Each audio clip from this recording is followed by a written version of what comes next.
What's good out there, y'all? I'm back with another volume, another episode for Welcome to the Franchise. Just want to get into a little bit more about the games this weekend, the aftermath of the championship round of the NFL playoffs right now. I was able to put out a video last night after both games were completed.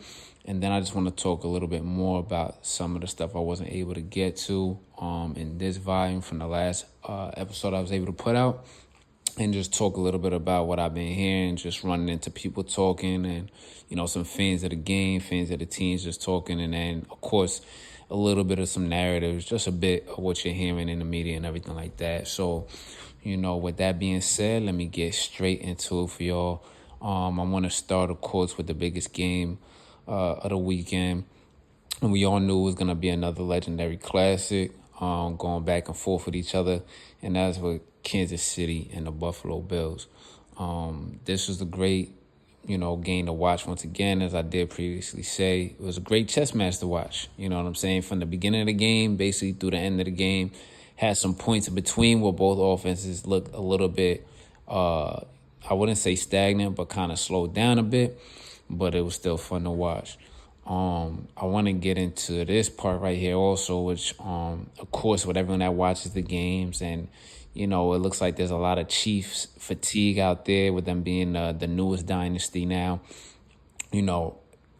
Questionable calls or, calls were swayed in their way and things like that. To be honest with you, from what I've seen in the game, I can't really say that this time around watching it, but I still want to get into the worthy interception, catch, call, or whatever you want to call it, right?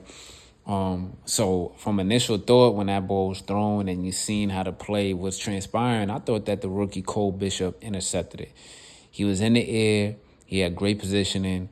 It looked like he had both hands on the ball, but he didn't come down with it, right? And in that case, I was like, when it happened, bang, bang, in real time, I was like, oh, shit, I don't think nobody caught it. I don't know what the fuck happened. And then next thing you know, they say, you hear the crowd cheering and the refs talking about a catch. So I'm like, what the fuck? Like, what's going on? But you see a flag also, right, for holding. It was Hamlin holding Kelsey on that play, too. So it was going to be a positive yardage game for the Chiefs either way, right? But in this play here, what I was saying, thinking like in a DB mindset here in this scenario, like, yo, Cole Bishop, bro, like, you get your hands on that shit in the air and you got the positioning, you got to bring that shit down, and you let the wiry, barely 170 pounds soaking wet, stick man with the arms and everything like that, Xavier Worthy, and no hate on him. He's a good player, really good player, and I think he's gonna be the way he's on a trajectory to be possibly a great player for some seasons with this franchise, right? But you let that little nigga muscle that ball away from you. At the end of the day, you the safety, you coming downhill. You know what I'm saying? You got the weight advantage on him, and you got the positioning on him in that play. You got your hands on the ball, bro. You feel that hand in it, you got to muscle that shit out and take that shit away for the interception, because it made it controversial in the end throughout the play. And, shout out to Worthy once again on that play. You know what I'm saying? Even with his slight frame and, he doesn't match up weight-wise against, the safety in that bang-bang play there, but he still rose up in the air, used that vert, you feel me, and got that one hand in there on the ball. He probably thought he was going to make a one-handed catch and rob the nigga, but the nigga had both hands on it, you know what I'm saying? And he put his one hand in there and then started coming down with the ball and just muscled it out, put two hands on there. The ball did touch the ground, but he did have the possession. This is by the rule of the letter of the law, how they want to fucking judge a catch and shit.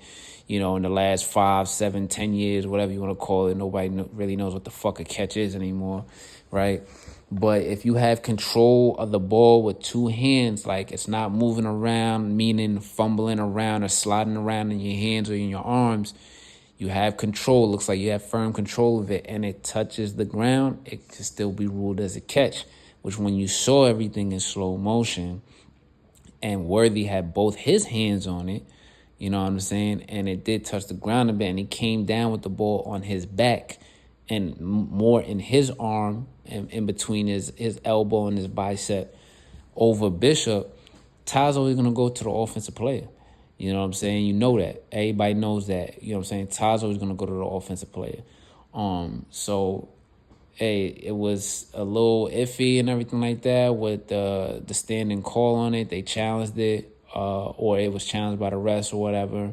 You know what I'm saying? But it was, I think, even though it was a little bit too early to challenge, it was a smart challenge as far as yardage and everything for the Bills to do that or question it, because instead of them getting a big gain like that, which I think was like a 26-yard gain, you get it reduced to just a holding call, that the penalty that they had, and they only gain 5 yards if it's overturned and they rule that it's not a catch. But at the same time, the ball, really, didn't, in a definitive way, I guess, for the rest, touch the ground to be like, nah, it's incomplete. And it wasn't a completed interception, but it was a completed scenario as a catch. So, shit, man, like I said, Cole Bishop, man, something to learn from you, a rookie. You know what I'm saying? Gotta get your weight up there in them situations. And now to muscle that ball away. When you're going for the ball, too, to catch it, make sure you knock them niggas out the way and keep going downhill. You know what I'm saying? But as far as that, I also want to talk about, because there's a lot of chat out there with fans, people that you run into just talking on the street or talking at work and everything like that. Still saying, oh, well, the refs gave Casey everything. Of course, the refs can. And I'm not going to lie, I can't even say that for watching most of this game here. It was actually just straight up good football by them. You know what I'm saying? It wasn't like they was always in motion every single drive, and it wasn't like the Bills wasn't always in motion for most of their drives and didn't take advantage of their opportunities that they had to score or stop Kansas City when they did have the stops, which it wasn't a lot between both of the teams. But, I just felt like it was, in this one, it was straight up good football. None really went, the Chiefs' way like that outside of that worthy catch interception deal. That's up to y'all, however y'all feel about that. I'll fuck with that play to stand, because Worthy made a great play and muscling it out. Bishop made a great play also initially, but you got to finish it. And by the letter of the law, how it is and shit, like, fuck it, that's the catch.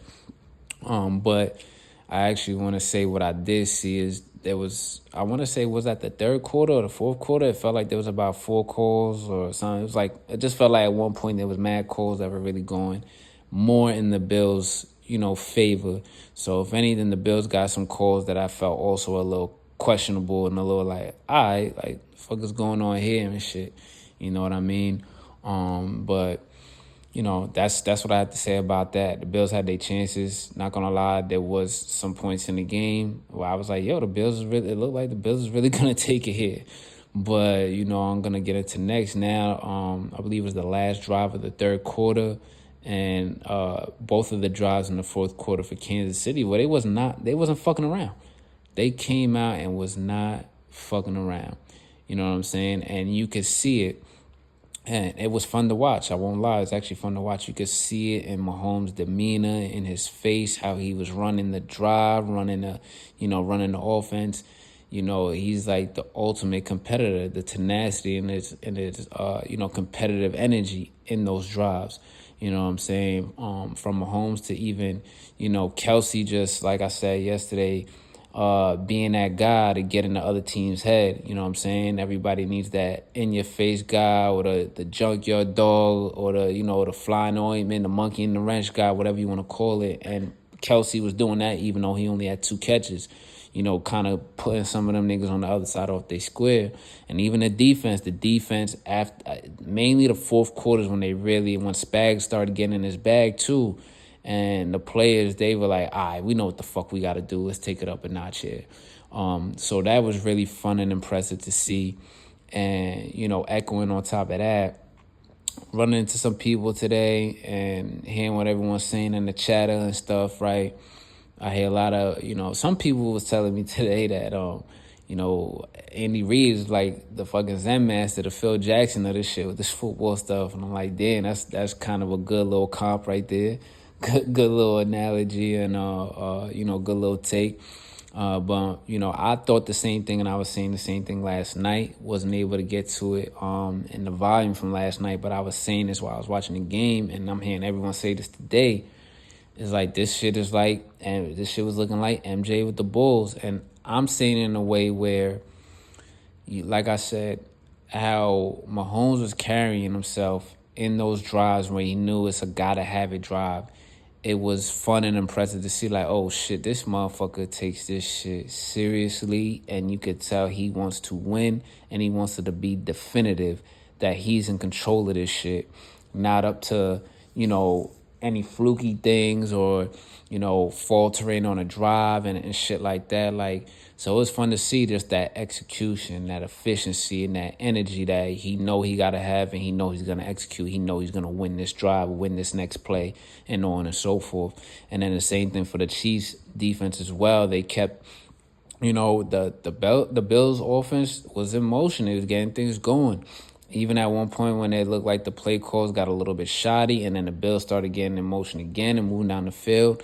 That Chiefs defense made some plays. Like, we know what the fuck we got to do. We're going to play this defense here now. On with the MJ comparison and Bulls comparison talk. For Mahomes right now, I mean, shit, it's good that he's of that ilk and of that school. I'm not ready to call him an MJ of the sport quite yet, because of course he still got the GOAT of all time, like I've said previously, in Tom Brady. 7 fucking rings, you gotta top that, my boy. You gotta do that. But the way that his career trajectory has been, with so much winning since he's been a starter, so many times going to the finals and everything like that, it's not a huge mistake to kind of think of that comparison and have that take. But my thing is this, right, real quick, is that if this motherfucker does a three-peat that no one has ever done in the fucking NFL, not even Tom Brady at that position, if this motherfucker does a three-peat with that Chiefs team, that whole Chiefs team, which most of them dudes been playing together for a long time, and most of the dudes that have won the repeat together, if they all do this together as a three-peat, then I think I could start talking a little bit like, yo, this is like an MJ type nigga. But fuck all that. He's going to have his own fucking name. Now you're going to have to, after this, you're going to have to start being like, no, he's not an MJ, he's not a Tom Brady, he the Mahomes. It's Patrick Mahomes.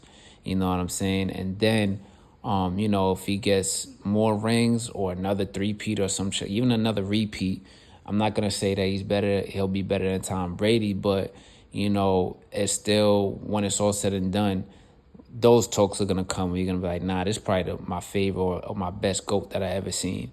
You know what I'm saying? Because a lot of niggas that be like Jordan was the GOAT, they ain't get to see. Some of them ain't get to see as much of Kareem's and the Bill Russells or shit like that and everything. And then, you got LeBron's and Kobe's and all that shit. But, that's just a little bit of GOAT talk. We just know good and damn well it's still that Mahomes, whether he wins the Super Bowl or not, is still going to go down as one of the GOATs. But the first or only ever, team, and then him as a quarterback and everybody else at that position, and Andy Reid as a coach, team in NFL history to three-peat, nobody's ever seen that shit. That shit is going to be fucking crazy.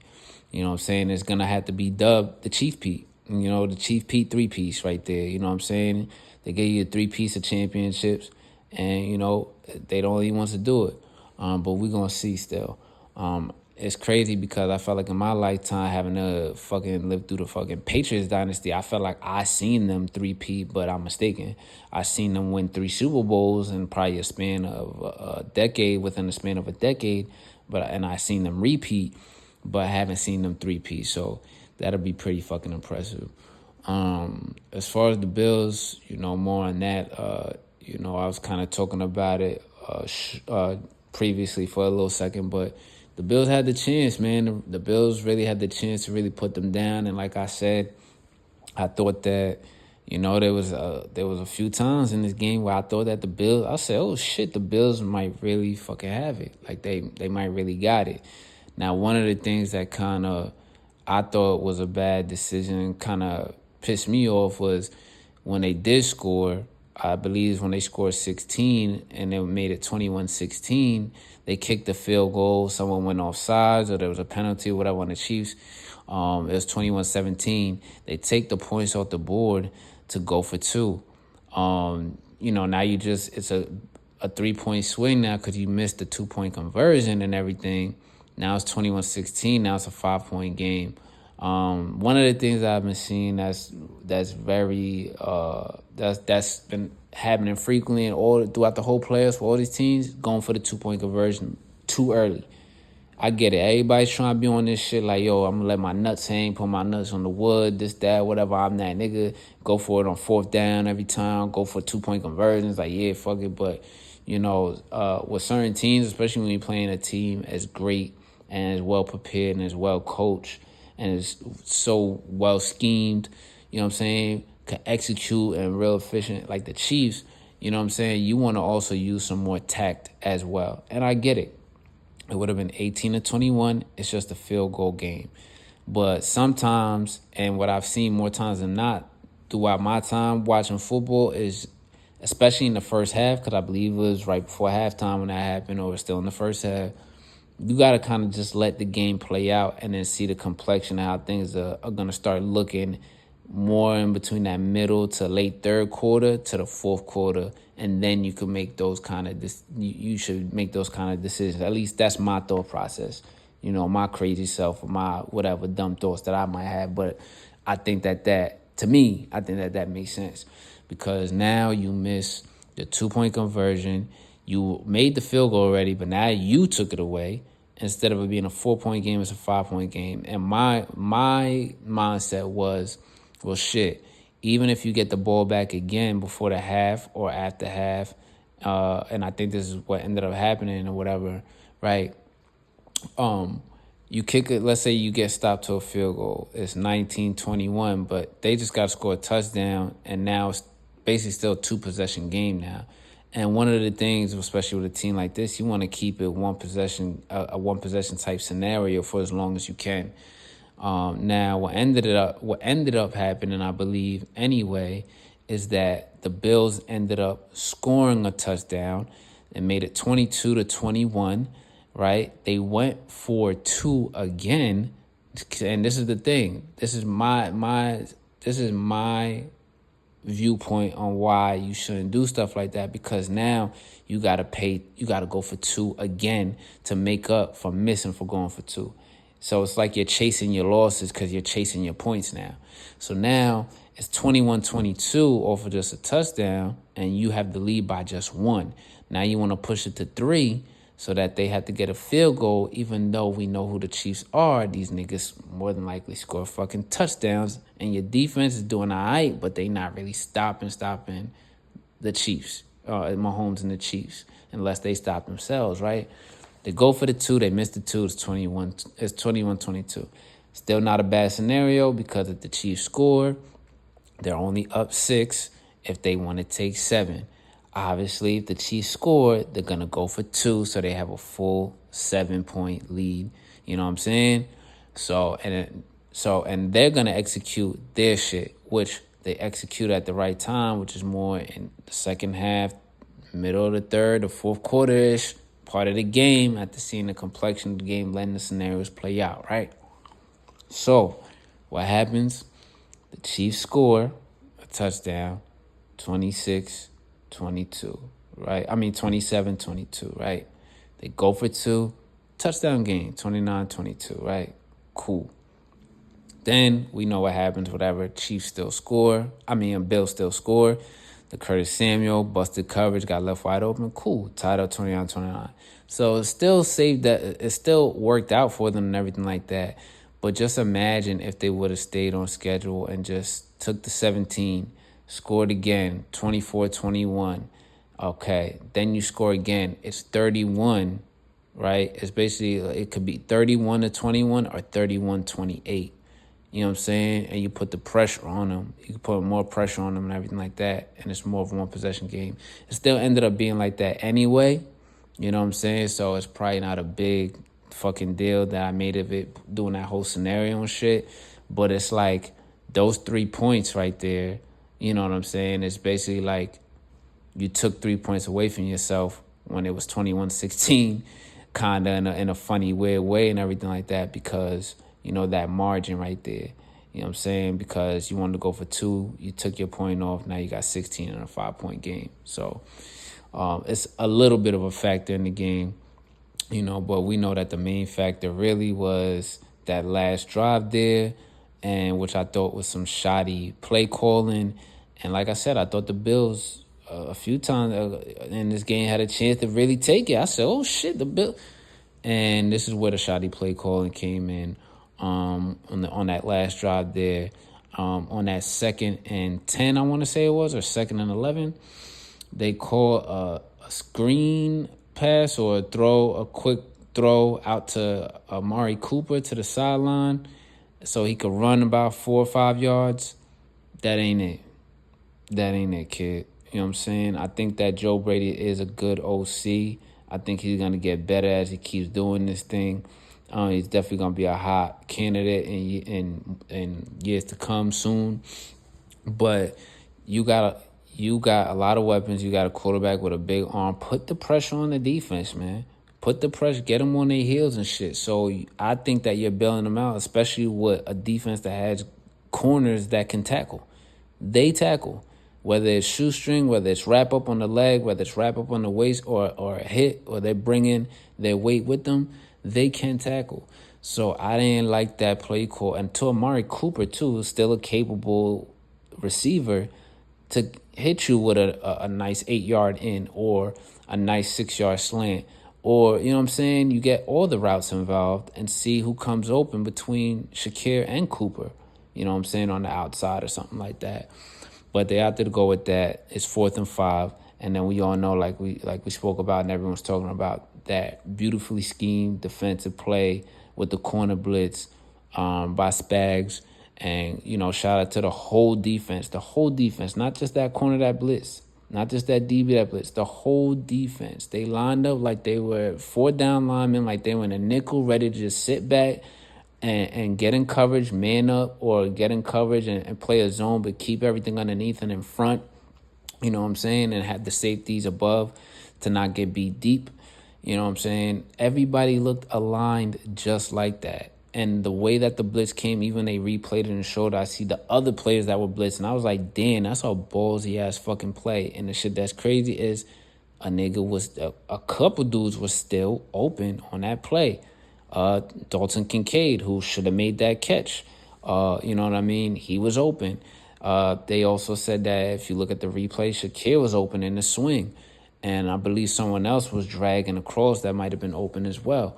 But it was the blitz, him rolling to his right. They blitz from the right, and that's the thing that I like to see in these type of games, which I was seeing in previous games when they're blitzing their best play on offense, which will be the quarterback, and they're blitzing from the back side. I think that me personally, I think that you should, if you're gonna bring a crazy blitz like that on a big down or a big 3rd down, you should always try and blitz the throwing arm, so that you either force him to roll to his non-throwing side. He's got to make something crazy happen. And if you're setting the edge correctly, or if you have, let's say you do 2 blitzes from both of those edges, you know what I'm saying? He's going to run into a sack or run into a bad play, or he's got to be Superman and have a crazy arm, which some of these dudes could do. So I'll say that. But it's got to be perfect, you know what I'm saying, to make that throw. If you blitz his throwing arm and make him roll when he wants to roll to his throwing arm, and then he has to turn around and go back to his left or opposite, you know what I'm saying? Strength of throwing arm and shit, or you force that he throws and he might fumble if you hit his arm, or you make it hard.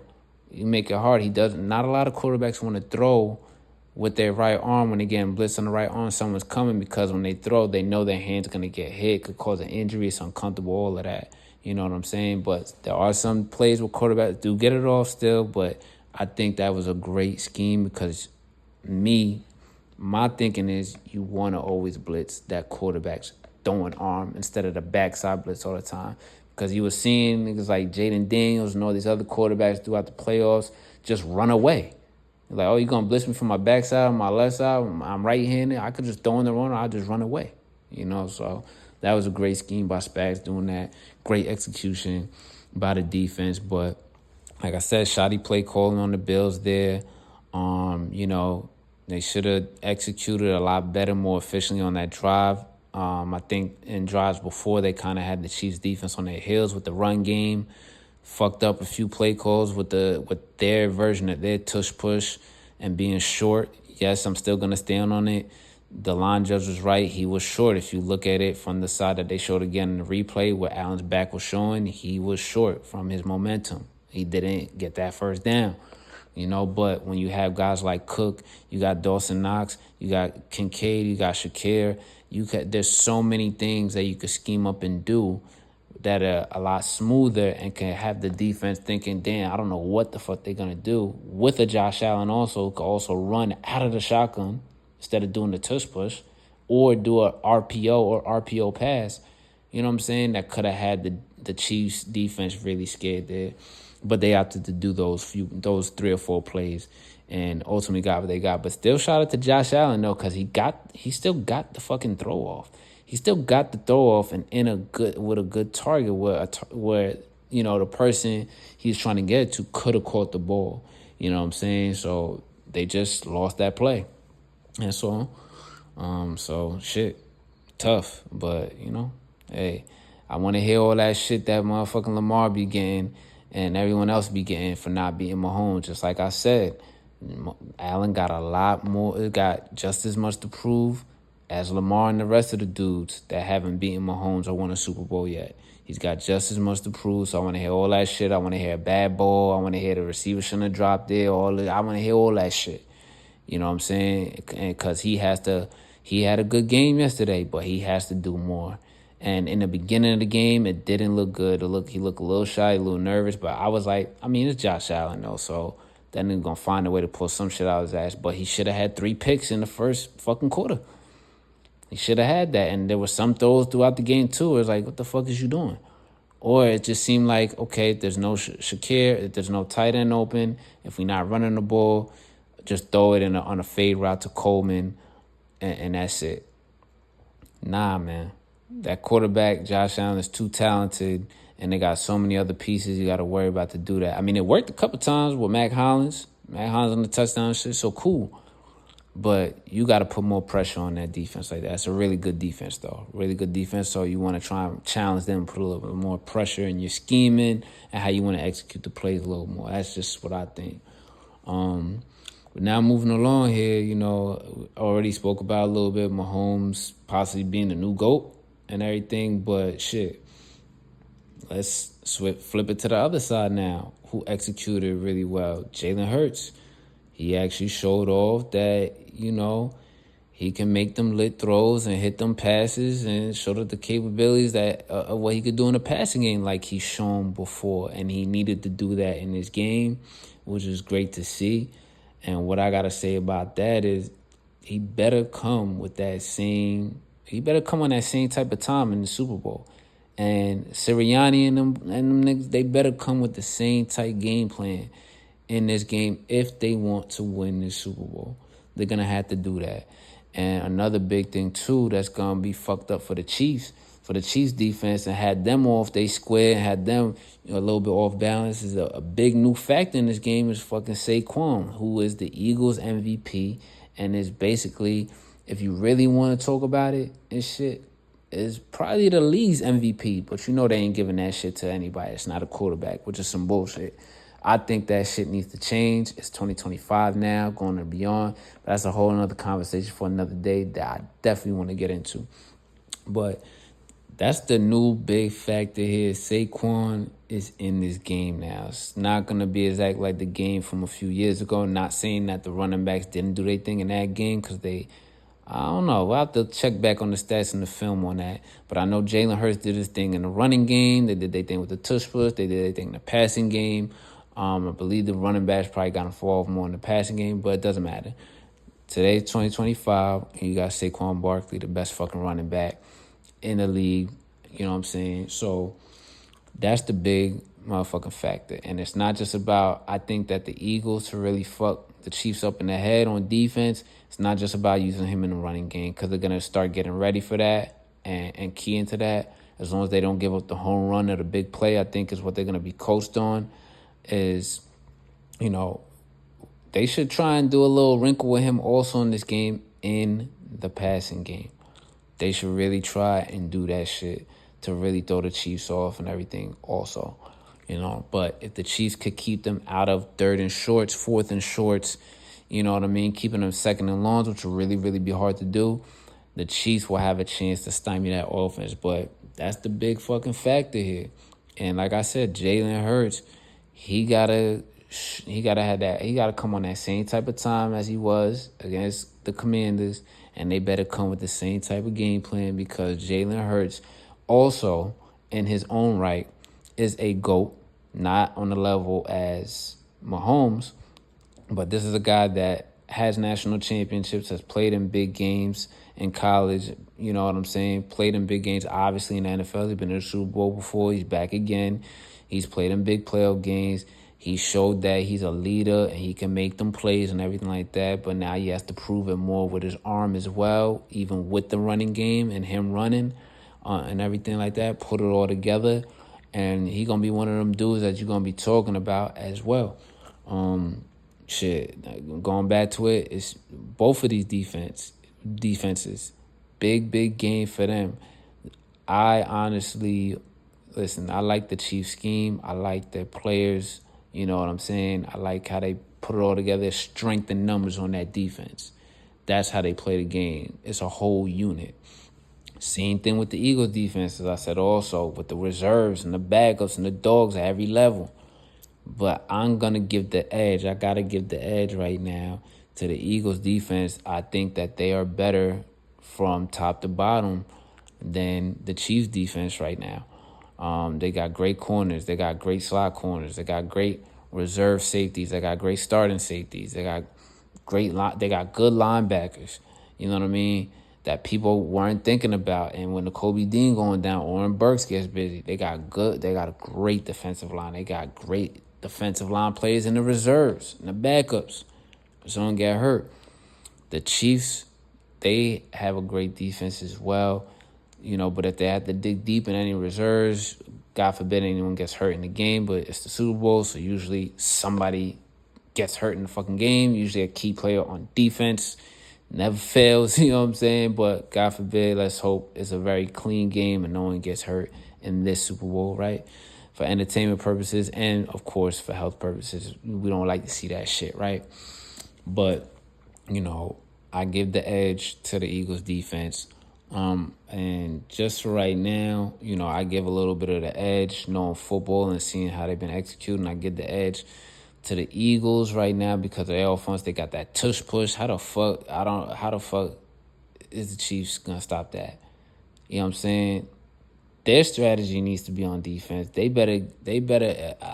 I better see Mike Pennell and Wharton and whoever else they got a D tackle in there heavy, getting crazy, getting busy in them A gaps.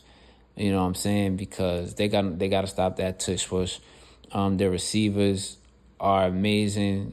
They have more strength in numbers at the receiver position that can edge out their DBs, even though McDuffie and Watson, they be doing their thing.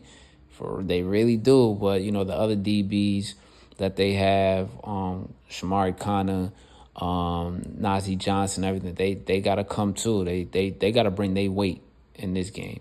They got to bring their weight with them in tackling Saquon, tackling those receivers. You know what I'm saying? Because A.J. Brown likes to break tackles too. He likes to get physical. He likes to get in your head also.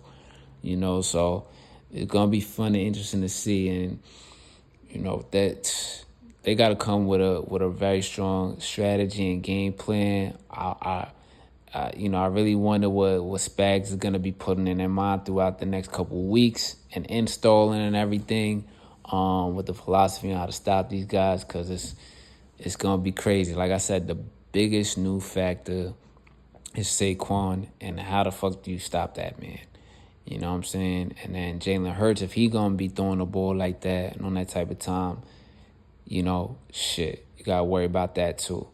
But the Eagles defense, I have no doubt in my mind, they're going to have some big key stops against Mahomes, maybe turn them over, but they got to do it for a whole 4 quarters. This is going to go back and forth.